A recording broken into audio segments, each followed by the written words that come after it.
They thought I'd cry. They were counting on it. My parents invited me to their favorite steakhouse to celebrate their 40th wedding anniversary. Just the three of us, they said. Something intimate. I should have known better when my sister wasn't invited. The waiter had just brought our appetizers when my father cleared his throat. That particular sound that meant he was about to deliver news he'd already decided was final. Your mother and I have been discussing your grandmother's trust fund, he began, cutting into his shrimp cocktail like we were talking about the weather. We've decided to redirect it to your sister. She's struggling with the twins' medical bills, and you're doing fine on your own. My mother reached across the table, her hand hovering near mine but not quite touching. You understand, sweetheart. Emily needs it more. She has a family to support. I took a sip of my water, set the glass down carefully. The ice cubes clinked against the sides. Does Grandma's lawyer know you're planning to steal from a trust? The color drained from my father's face. My mother's hand froze midair. Steal? My father's voice came out strangled. That's a strong word, Jessica. Is there a weaker word for taking money that isn't yours? I kept my tone conversational, almost curious, because I'd love to hear it. We're your parents, my mother said, her voice rising slightly. We have the right to make decisions about family assets. I smiled. Actually, you don't. Grandma established an irrevocable trust. The trustee is her attorney, Marcus Webb, not you. The beneficiary is me, not Emily. And definitely not you. My father's jaw tightened. You've been talking to Webb. I talk to him every quarter when he sends my distribution reports. I pulled out my phone, pulled up an email, and turned it toward them. See? Last quarter's statement. The trust is currently valued at $1.4 million. Would you like to see the distribution schedule? The silence at our table was deafening. Around us, other diners chatted and laughed, completely unaware of the explosion happening at table 12. You're being selfish, my mother finally said. Your sister is drowning in bills. Then perhaps she should ask her husband to get a second job instead of spending weekends golfing. I leaned back in my chair. Or maybe you could help her with the money you've been siphoning from Grandma's estate. That landed. My father's fork clattered against his plate. What are you talking about? But his voice lacked conviction. Grandma's house sale. Remember? You said you got $300,000 for it. Except I pulled the public records. It sold for $475,000. Where did the extra $175,000 go? My mother stood up abruptly. I'm not sitting here and being accused of theft by my own daughter. Then you probably shouldn't have stolen from your own mother. I remained seated, calm. I'd practiced this moment in my head a dozen times. Sit down, Mom. We're not finished.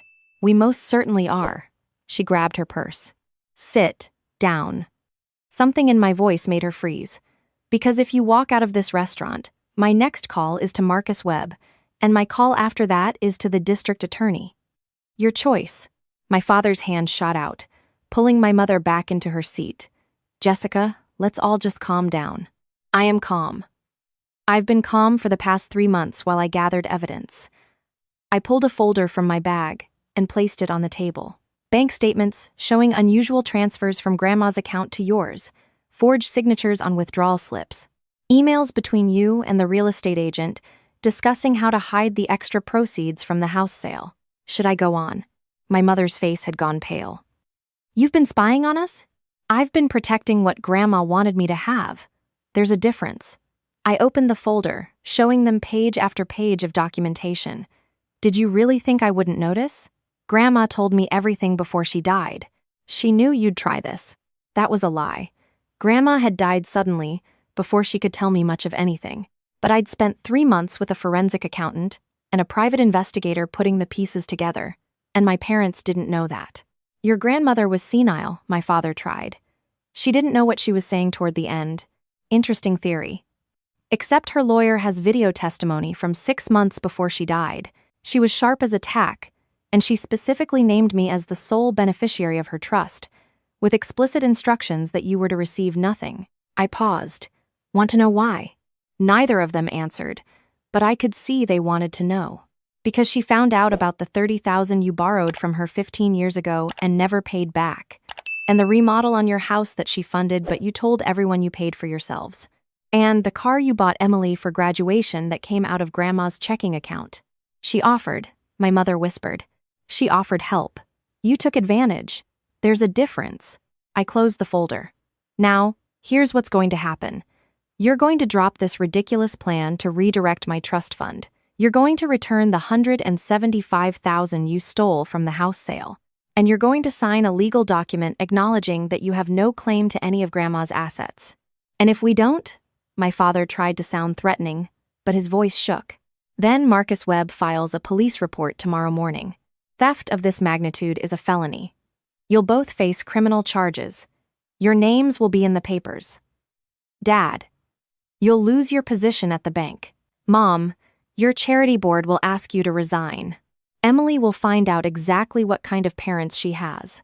You wouldn't do that to your own family, my mother said, but she sounded uncertain. Try me. I met her eyes steadily. I've already filed preliminary paperwork with the DA's office. One phone call from me, and the investigation begins. Your choice. The waiter appeared, cheerfully asking if we wanted to see the dessert menu. The absurdity of the moment almost made me laugh. Just the check, my father said tightly. When the waiter left, my mother leaned forward. You've become cruel, Jessica. No, I've become careful. There's a difference. I stood up, leaving cash on the table for my untouched meal. You have 48 hours to contact Marcus Webb and begin the repayment process. If I don't hear from him by Friday at 5, I make the call. Enjoy your anniversary dinner. I walked out of that restaurant with my head high, my hands steady. I didn't shake until I got to my car. Then I sat in the parking lot for 10 minutes, gripping the steering wheel, letting the adrenaline drain away. My phone buzzed. A text from my sister. Mom says you're being unreasonable. What's going on?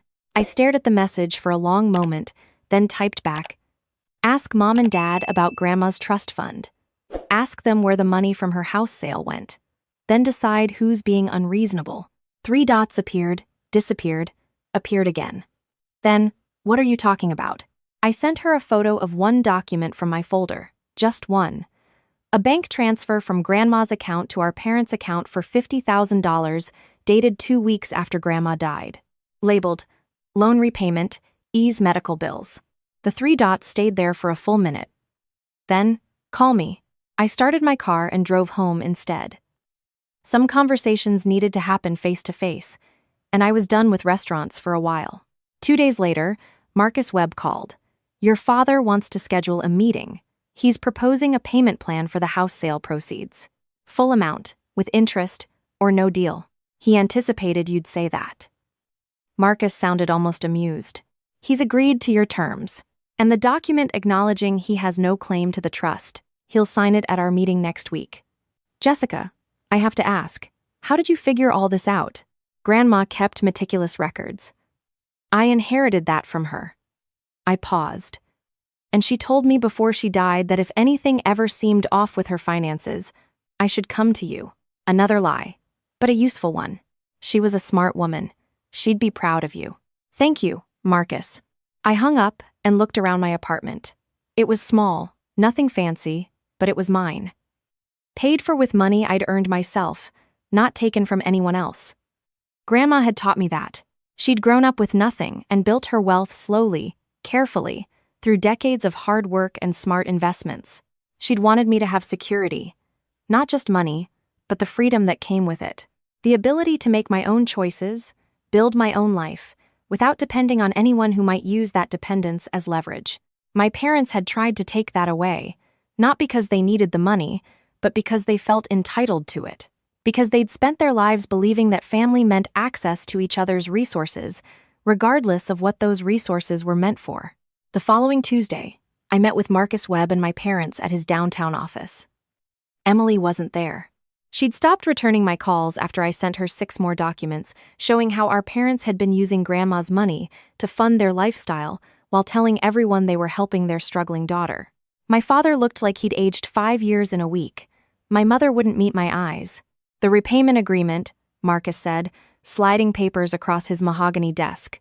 $175,000, plus interest calculated at the standard rate. Payment in full within 90 days, or the trust will file a lien against your home.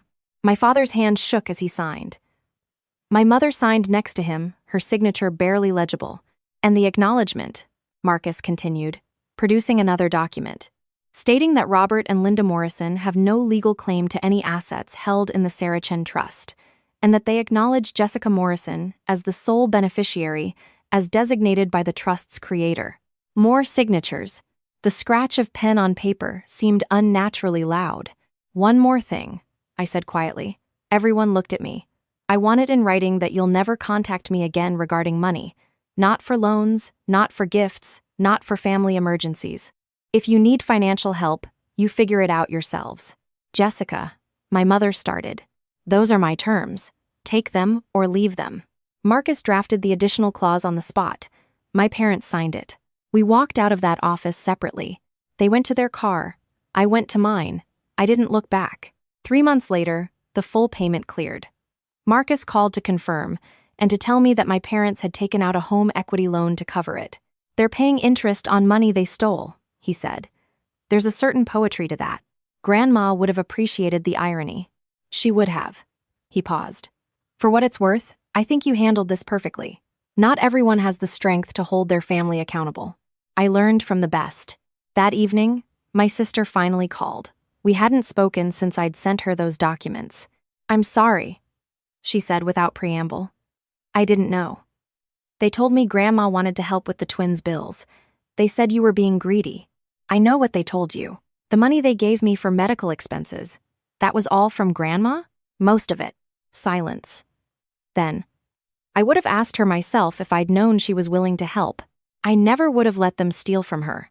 I believe you. Do you? Her voice broke. Because I feel like I benefited from theft, even if I didn't know that's what it was. You were lied to. That's different from being complicit. Is it? She took a shaky breath. I want to pay you back, however long it takes. Emily, you don't have to. Yes, I do. I can't live with this, otherwise. She was crying now. I'll set up a payment plan. Whatever you think is fair.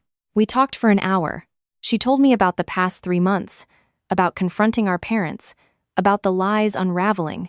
They'd admitted to using Grandma's money to maintain their lifestyle, to keep up appearances, to play the generous parents while actually being broke. Dad might lose his job anyway, Emily said.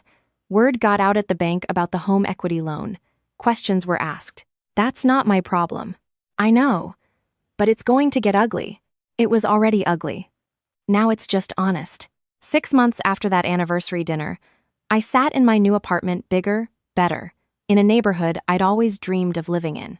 The trust distributions had increased as scheduled. Grandma's investments had grown. I thought about calling my parents. Some part of me wondered if I'd been too harsh, too cold. Then I remembered my father's face when he'd announced his plan to steal my inheritance. The casual entitlement, the absolute certainty that I'd simply accept it. I remembered my mother's hand, hovering near mine but not quite touching, offering false comfort while plotting theft. And I remembered Grandma, sitting in her garden the summer before she died, telling me about the importance of boundaries, about the difference between family and people who share your DNA, about standing firm when people try to take what's yours. The people who love you will respect your boundaries, she'd said. The people who don't respect them don't really love you. They love what they can take from you. I never called my parents. Emily and I met for coffee once a month. She'd set up a payment plan and stuck to it religiously, even though I'd told her repeatedly it wasn't necessary. She insisted. It's the principle, she said. I benefited from their theft. I'm making it right. Marcus Webb sent quarterly reports. The trust continued to grow. I continued to build my life, a life Grandma had wanted me to have. Free, independent, secure. 2 years after that anniversary dinner, I got a wedding invitation. Emily was remarrying. She'd divorced her first husband 6 months after discovering he'd known about our parents' financial schemes all along. Will you come? She asked when she called. I know it's complicated, but you're my sister, and I want you there. Will they be there? No. I didn't invite them. Her voice was steady, certain. I can't have people in my life who lie like that, even if they're our parents. I went to the wedding. I gave a toast about family being the people who show up for you honestly, not the people who share your blood. Emily cried. So did I. Our parents sent a card. Emily threw it away unopened. 3 years after that anniversary dinner, my father called. I'd changed my number twice, but he'd found the new one somehow. Jessica, your mother's sick. Cancer. We could really use. I hung up. He called back. I blocked the number. Emily called an hour later. He contacted me too, asking for money. What did you say? I said I'd help with information about treatment options and support groups, but no money. Never money. Good. Is that cold? It feels cold. It's boundaries. Grandma taught me the difference. 4 years after that anniversary dinner, Marcus Webb retired. He introduced me to his successor, a sharp young woman who'd studied under him for a decade. Your grandmother's trust is one of the most well-structured I've ever seen, she told me at our first meeting. She protected you in every way possible. That's real love. I thought about Grandma often. About the life she'd built, the legacy she'd left, the lessons she'd taught me. About the fact that real family doesn't demand submission. Real family doesn't weaponize love. Real family doesn't steal from you and call it helping. Real family respects boundaries. Real family tells the truth. Real family shows up honestly or doesn't show up at all. I kept building my life. I invested wisely, like Grandma taught me. I set firm boundaries, like Grandma showed me. I chose my family carefully, like Grandma modeled for me. And when people asked why I didn't speak to my parents, I gave them the truth. They tried to steal from me. I stopped them. That's all there is to it. Some people understood. Some people thought I was cold, unforgiving, cruel. I didn't care what they thought. Grandma had taught me that too. The people who love you will believe you. The people who don't believe you don't deserve access to you. That anniversary dinner was the last meal I ever shared with my parents. It was the last conversation where they had any power over me. They'd expected my submission, my tears, my acceptance of their theft disguised as family obligation. Instead, they got the truth. They got consequences. They got exactly what they'd earned. And I got my inheritance, my freedom, my life, exactly as Grandma intended.